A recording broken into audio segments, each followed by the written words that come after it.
কিছুক্ষণ আগেই নির্বাচন কমিশন ঘোষণা করেছে আমাদের ত্রিপুরা রাজ্যের দুটো লোকসভা কেন্দ্র, একটা হচ্ছে পশ্চিম আসন যেখানে আমাদের ভারতীয় জনতা পার্টির প্রার্থী শ্রদ্ধেয় বিপ্লব কুমার দেবজি লড়াই করছেন, আর পূর্ব ত্রিপুরা আসনে ভারতীয় জনতা পার্টির মনোনীত প্রার্থী কৃতি সিং দেববর্মা মহোদয়া লড়াই করছেন।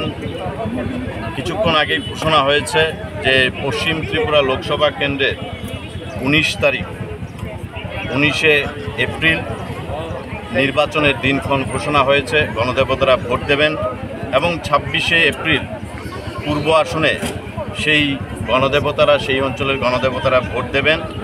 আজকের এই নির্বাচন কমিশন দ্বারা আজকের এই যে আগামী লোকসভা কেন্দ্রের মোদিজির হাতকে শক্তিশালী করার জন্য দেশের যশস্বী প্রধানমন্ত্রী নরেন্দ্র মোদিজি দেশকে যেভাবে এগিয়ে নিয়ে চলছেন এবং মোদিজির যে স্বপ্ন যে 2047 ভারত আবার জগৎ সভায় শ্রেষ্ঠ আসন লবে, আজকে সেই উপলক্ষে আমরা ভারতীয় জনতা পার্টির সদর শহর জেলার পক্ষ থেকে আজকে আমরা একটা মিছিল সংগঠিত করছি।